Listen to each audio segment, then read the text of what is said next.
Hi, today is Friday. I'm doing an inspection in Baltimore City on a pitched shingled roof. Looking at the condition of the shingles here, they're nearing the end of their life.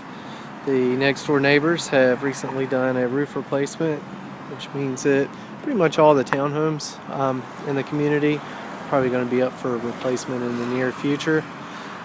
This is a pretty standard traditional pitched roof. It's got a 3-tab shingle on it. Age of the home was built in 1989, so the shingles are probably very, very close to the end of their life expectancy. Point out a few things that we're looking at on the roof. This piece on the center of the roof here is called a ridge vent system that allows the attic to ventilate. You've got a furnace pipe here.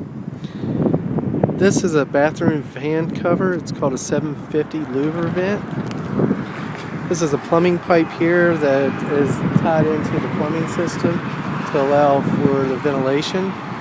And you have a satellite dish down at the lower edge of the roof. A couple things I'm noticing with the conditions of the shingle. A few years back you had the shingles coated with tar, and that probably helped glue them down and then also seal any leaks. We are experiencing a leak in this area right here where the flashings are. Very, very common area for leaks to occur. When we do a roof replacement, we're going to take off all the shingles down to the wood deck and do an inspection of the condition of the plywood. After the inspection is completed, we'll replace any necessary sheets of plywood. The roof deck seems like it's in fairly good condition. I'm not finding any soft spots. Sometimes we may find a little wood rot down at the edge of the roof line or possibly around the gutters where leaks may have occurred previously. After the wood is inspected, then we install what's called ice and water shield. And this is a rubber membrane. It is required by Maryland Building Code and also by manufacturer requirements. And this membrane is going to go next to the edge of the roof from here all the way over on both the back and also on the front. It's going to extend from the gutters 36 inches up. It's also going to go around any of your pipes and penetrations. Those are your high-risk areas where leaks occur most often. So this membrane will prevent water from coming in if the shingles actually lift up or if there's a problem with ice damming or wind-driven rains. The remaining area of the roof is going to be covered with felt paper all the way across the roof line. And then we're going to install new flashing components around the pipes, new 750 louver vent.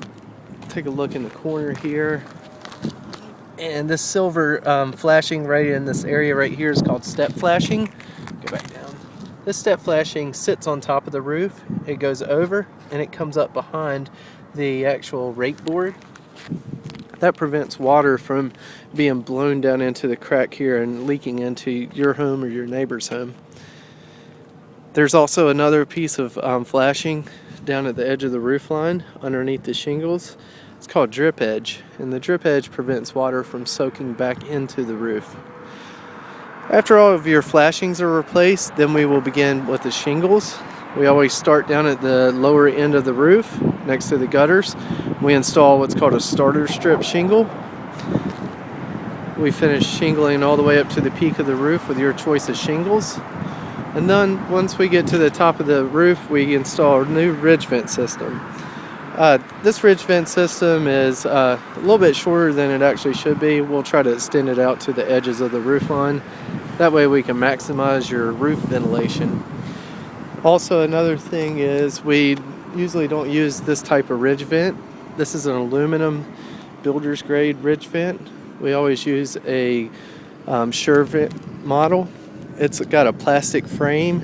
It has a fiberglass mesh in it, and it also has a matching hip and ridge shingle that goes over top. Look at your neighbor's roof. These are called hip and ridge shingles. They go over the peak of the roof. As we're working, we'll make sure the job is cleaned up. You've got a fairly simple setup to make sure that the shingles are disposed of properly. We usually use trailers. Once we're completed, we make sure we do a thorough cleanup of the roof system. Your gutters are also cleaned out, and also the yards are cleaned up. Should take 1 day to complete the project, and this concludes your roof inspection.